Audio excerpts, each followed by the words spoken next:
Au Mali, 3 tonnes d'or ont déclenché une rupture silencieuse, alors que des prévisions annonçaient un choc imminent. Les premiers chiffres ont révélé un décalage inattendu entre l'alarmisme extérieur et la stabilité intérieure, mettant à nu les limites des modèles censés anticiper la région et transformant une décision administrative en levier de marché. Comment comprendre cette divergence et ce qu'elle autorise en audit, renégociation et suspension, sans interroger la doctrine d'Ibrahim Traoré, dont l'influence semble franchir les frontières économiques du Sahel. Ici, la comptabilité bascule en stratégie durable, mesurable, désormais. Ce récit promet de décoder une mécanique précise, en montrant comment une transition comptable, née d'un litige autour de l'or, recompose les rapports entre marchés internationaux et souveraineté locale au Sahel. L'essentiel, c'est de comprendre comment un geste technique change l'équilibre économique régional. L'enjeu dépasse la gestion minière, car il touche à la manière dont la valeur est produite, déclarée et contrôlée, au moment où la stabilité interne et la pression extérieure avancent en plan par un parallèle. Chaque audit, chaque renégociation, chaque suspension devient alors un outil stratégique plutôt qu'une réaction défensive. Et c'est là que naît une incertitude active, durable, difficile à modéliser depuis l'extérieur. Mais si les chiffres résistent au scénario anxieux, que révèlent-ils vraiment sur la méthode ? À travers ce prisme, l'influence d'Ibrahim Traoré apparaît moins comme un slogan que comme une grammaire de contrôle. Vérifier avant d'interpréter, mesurer avant d'annoncer. La question directrice reste simple. Jusqu'où cette reconfiguration peut-elle s'étendre, sans provoquer une rupture plus large dans les relations économiques régionales ? Les premiers relevés ont contredit les projections dominantes.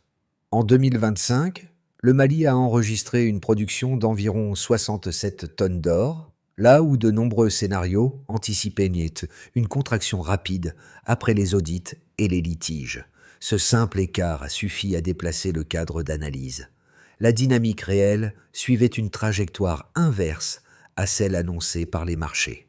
Pour comprendre ce décalage, il faut revenir au contexte immédiat. L'affaire des 3 tonnes d'or récupérées n'était pas un incident isolé, mais le symptôme d'un glissement doctrinal plus ancien. Les modèles extérieurs reposaient sur l'hypothèse qu'un durcissement administratif entraînerait mécaniquement une fuite des opérateurs et une chute des volumes. Or, sur le terrain, les opérations se sont maintenues, les salaires ont continué d'être versés, et les chaînes locales ont absorbé une partie des ajustements logistiques. Ce contraste révèle une limite structurelle des anticipations importées. Elle mesurait le risque politique, mais sous-estimait la capacité opérationnelle des États à produire leurs propres données et à stabiliser les flux.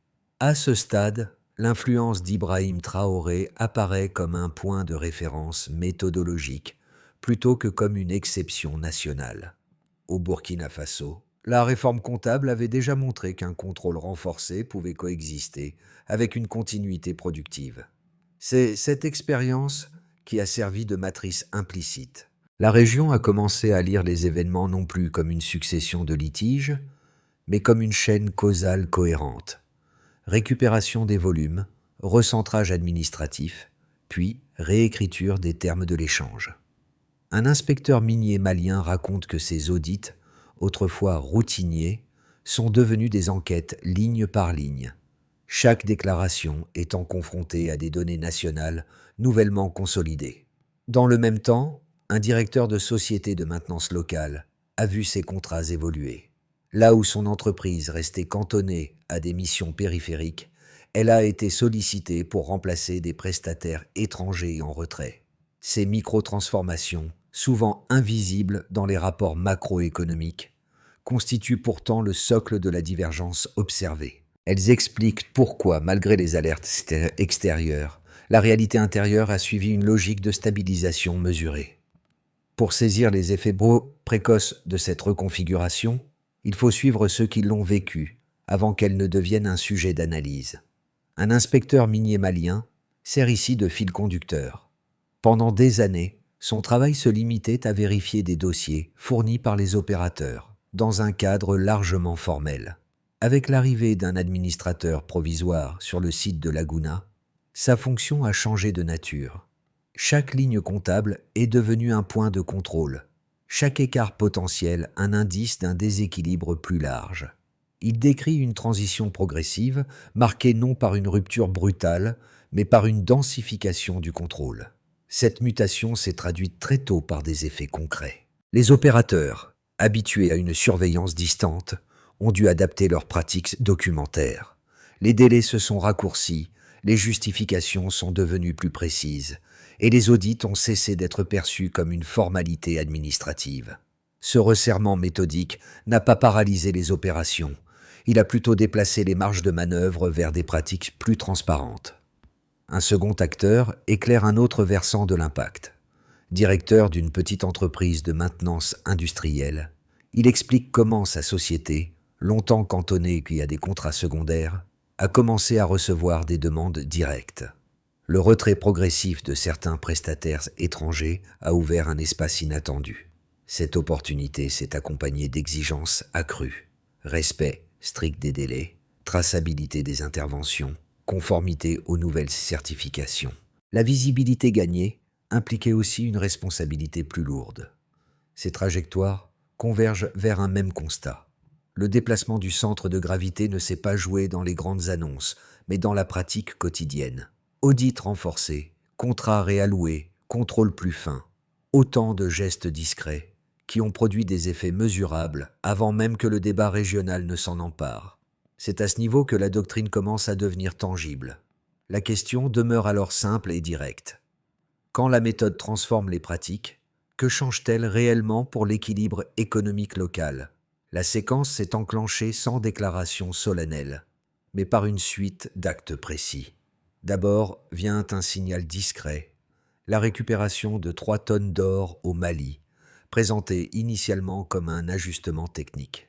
Ensuite survient une montée en intensité, avec l'imposition d'un administrateur provisoire sur le site de Laguna, geste interprété à l'extérieur comme un risque majeur pour la continuité du secteur. Puis viennent les premières répliques, avec des audits élargis, des contrats réexaminés et des exigences documentaires renforcées. Ce triptyque, activation, montée, stabilisation, a structuré la dynamique observée. Au moment de l'activation, les projections dominantes tablaient sur un choc rapide. Les marchés anticipaient une contraction des volumes, une suspension prolongée des opérations et un retrait massif des opérateurs internationaux. Sur le terrain, pourtant, la réalité a évolué autrement. Les sites ont continué à fonctionner.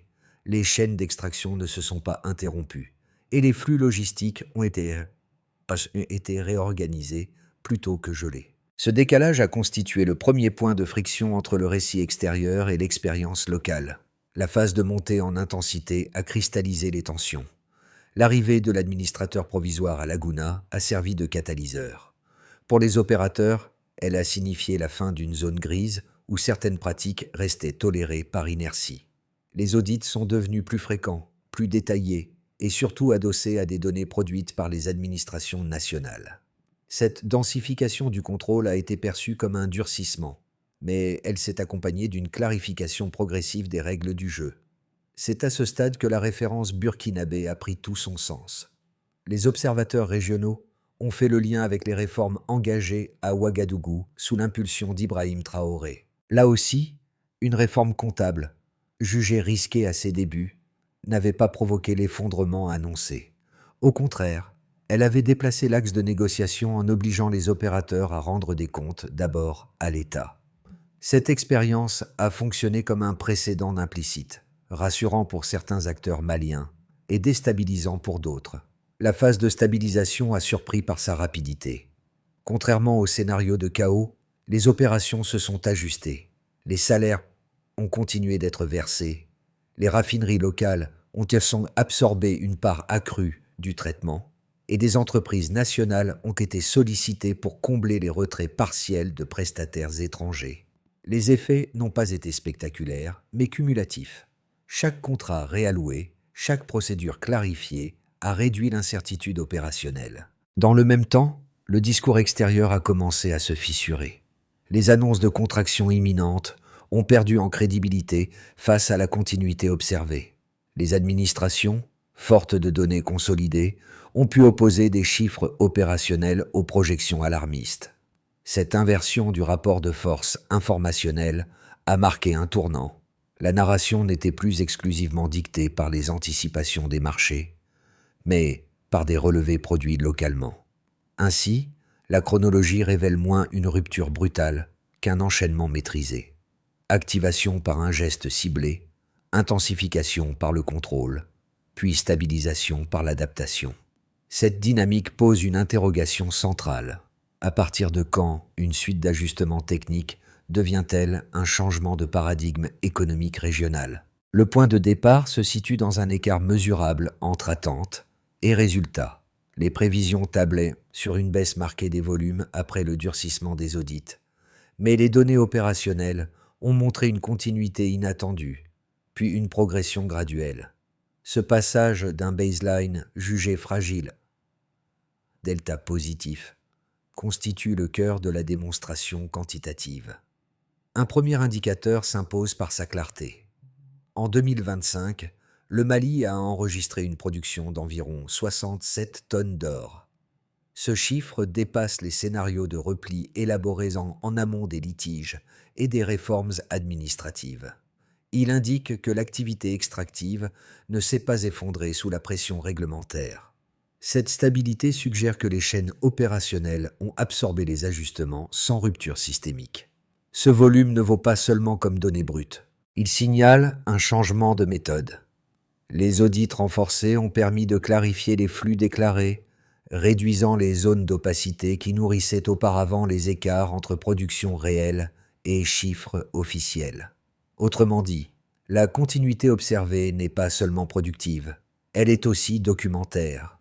La mesure devient plus fiable, ce qui renforce la capacité de pilotage des administrations. Un second indicateur affine la lecture. Sur une période de 2 ans, la production aurifère malienne affiche une progression estimée à environ 12%. Cette hausse reste modérée, mais elle est régulière. Elle ne correspond pas à un rebond conjoncturel spectaculaire, mais à une amélioration progressive de la cohérence interne du secteur.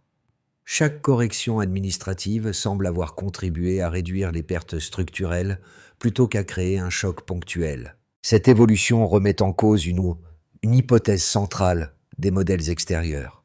Ceux-ci associaient pression administrative et des incitations automatiques à produire. Les données suggèrent au contraire que la clarification des règles peut fonctionner comme stabilisateur. En rendant les obligations plus lisibles, l'État réduit l'incertitude opérationnelle, même si la contrainte perçue augmente à court terme. Un troisième repère complète le tableau, à l'échelle locale.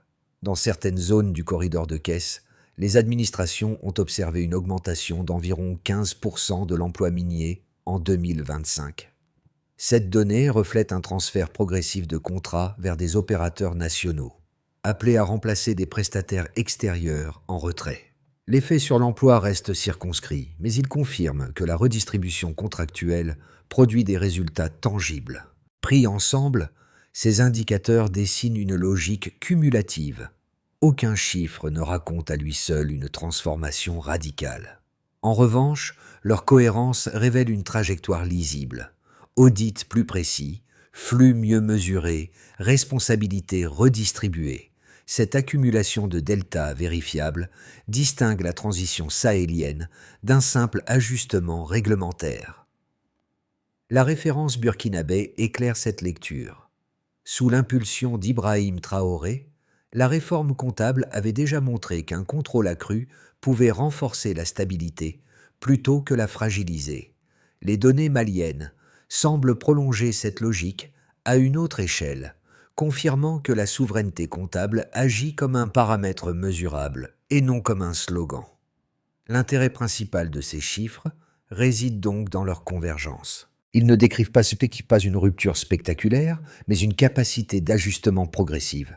Pour les administrations, cette cohérence constitue un argument central face au discours alarmiste. Pour les marchés, elle impose une révision des cadres d'analyse.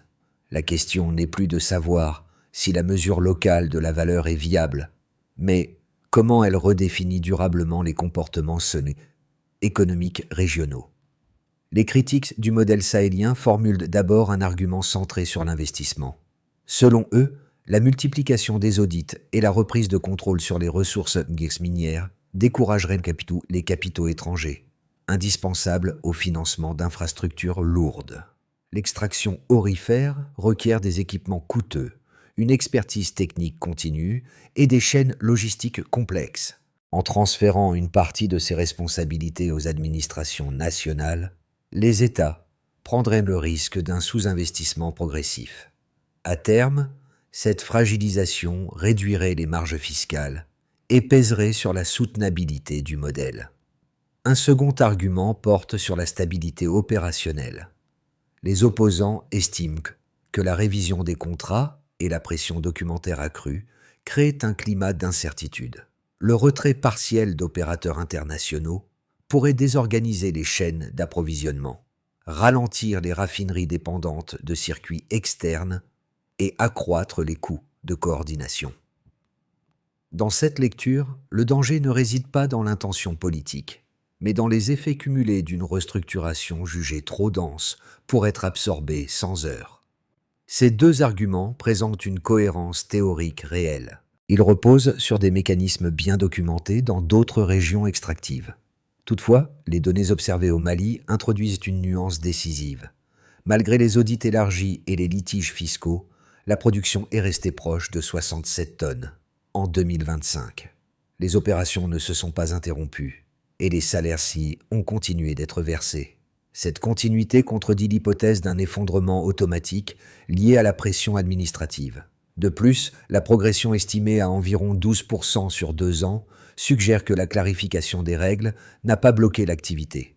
Elle semble au contraire avoir réduit certaines pertes structurelles, notamment liées aux sous-déclarations et aux exemptions disproportionnées. Sur le plan opérationnel, les chaînes locales ont absorbé une part des ajustements, tandis que des entreprises nationales ont pris des contrats, auparavant monopolisés par des acteurs extérieurs. L'augmentation observée de l'emploi minier dans certaines zones renforce cette lecture. La réponse aux critiques n'est donc ni un déni, ni une célébration. Elle propose une lecture hybride.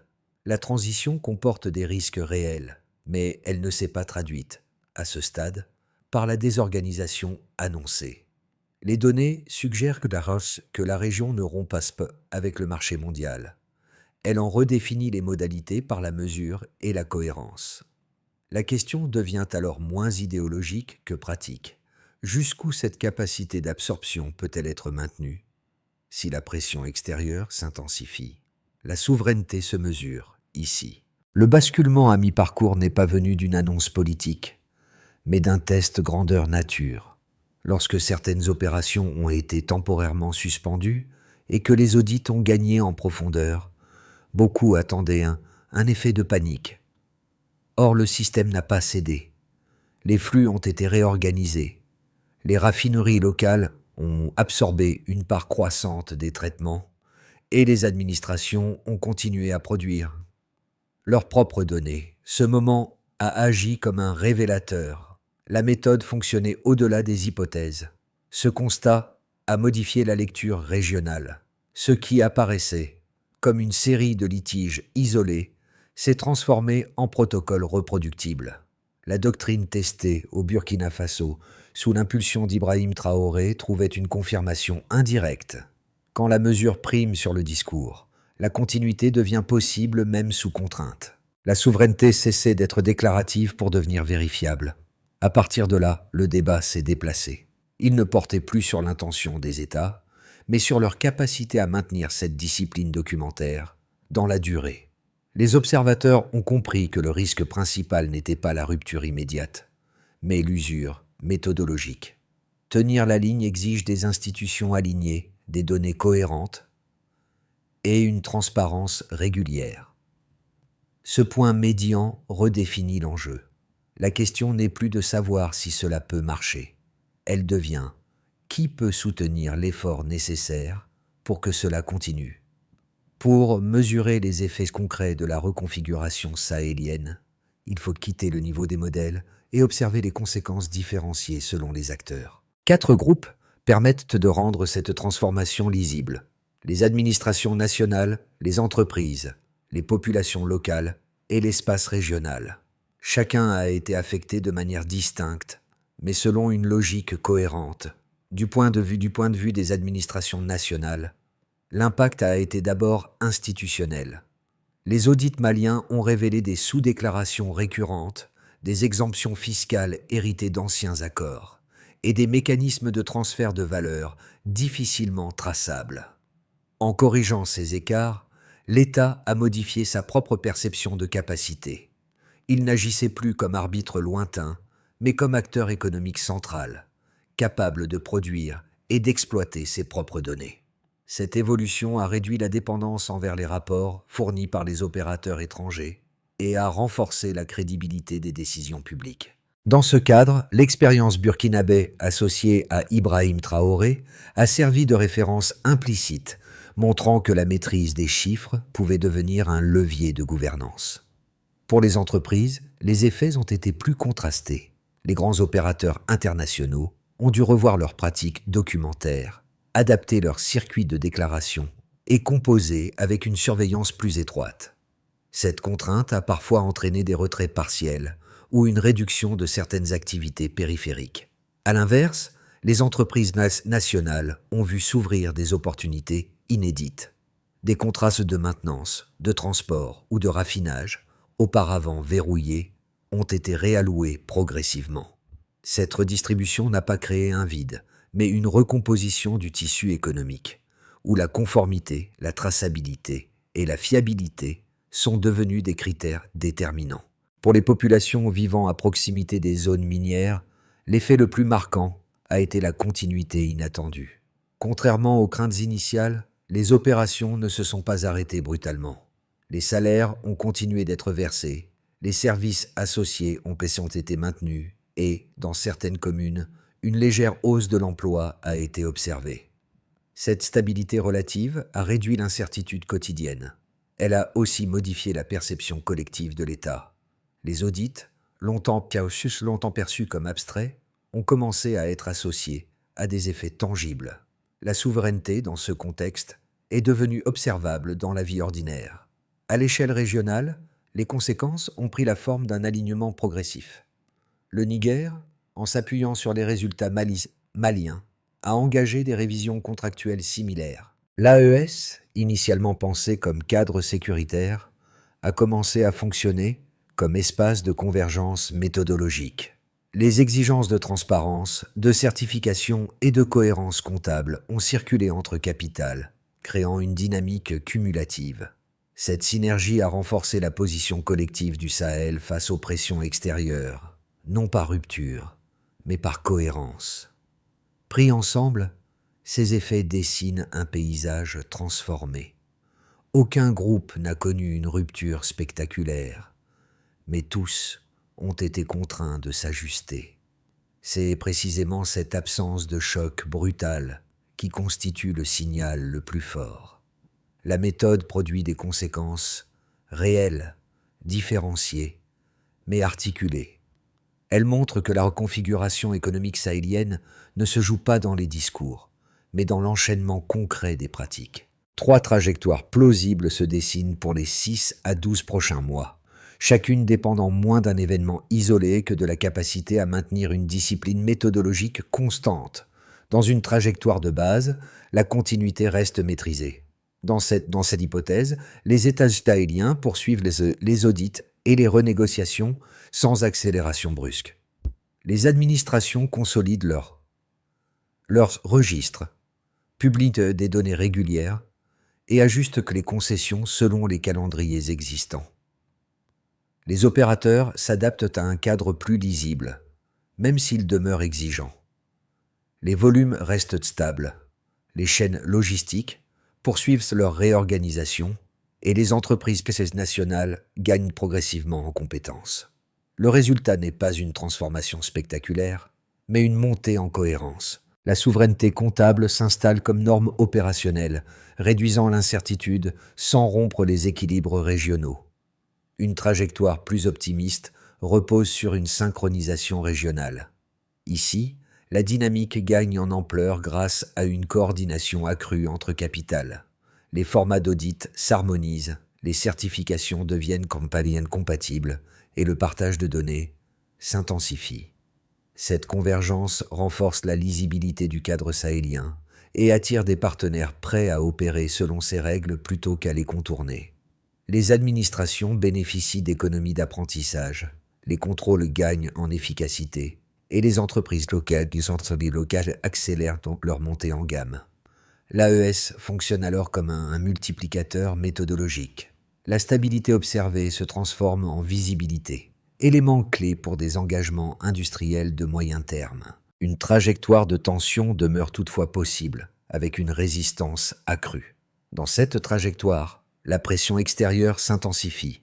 Des partenaires historiques durcissent leur position, multiplient les avertissements et tentent de renégocier des clauses jugées contraignantes. Les administrations doivent alors absorber une double charge, maintenir la réforme tout en gérant des signaux politiques et économiques adverses. Les flux ne s'effondrent pas, mais l'énergie institutionnelle se disperse. Le risque principal n'est pas la rupture immédiate, mais l'érosion de la cohérence interne si les priorités divergent. La capacité de coordination devient alors déterminante. Quel que soit le scénario, une recommandation transversale s'impose. Mesurer avant d'agir. Les décisions qui s'appuient sur des données consolidées conservent une marge d'adaptation supérieure à celle guidée par l'urgence.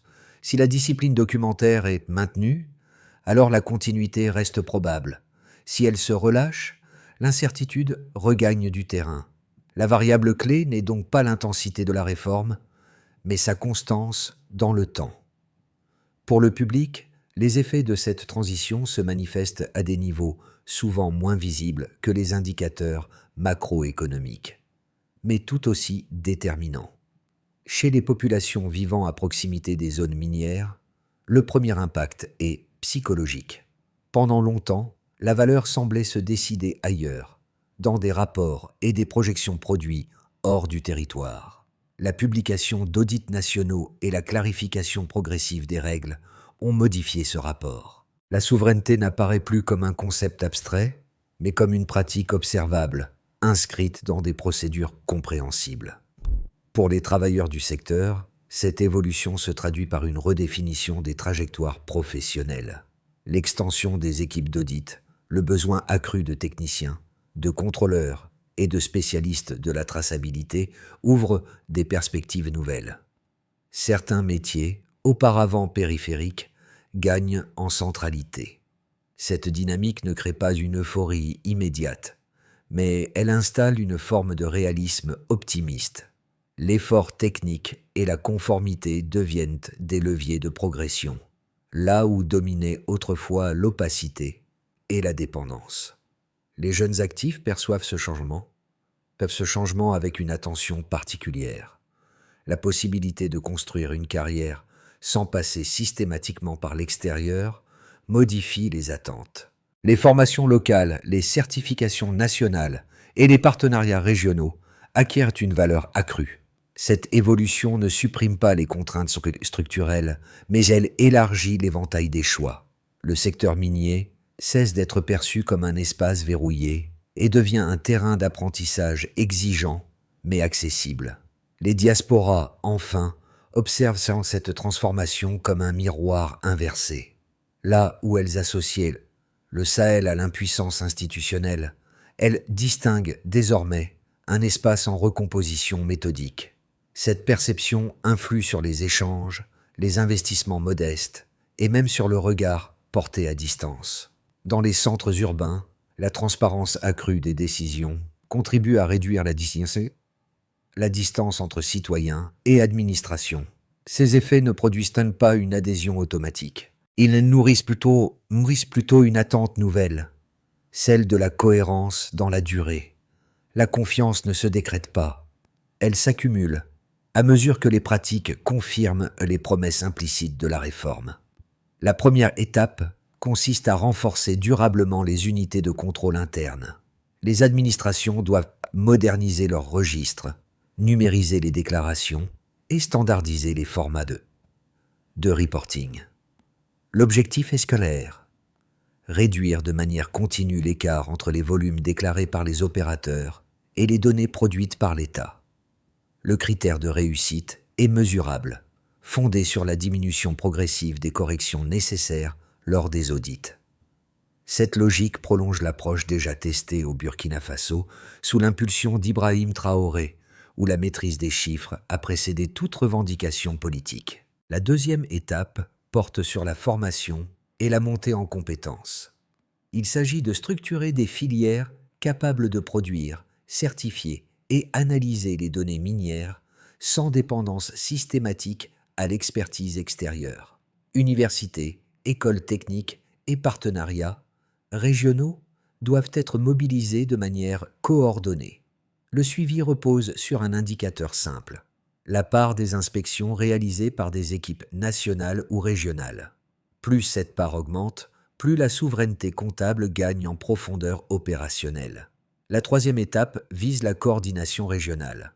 Pour éviter que les réformes ne restent fragmentées, les États doivent aligner leur méthodologie d'audit et partager certaines données critiques.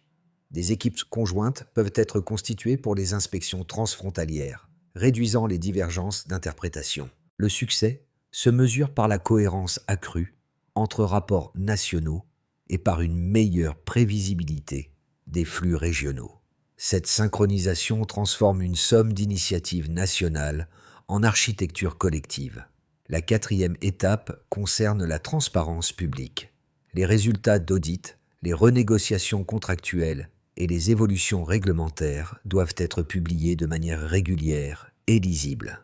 Cette exigence limite l'arbitraire perçu et consolide la confiance interne. L'indicateur clé devient la régularité des publications et leur accessibilité pour le public. La méthode gagna ainsi en légitimité sociale.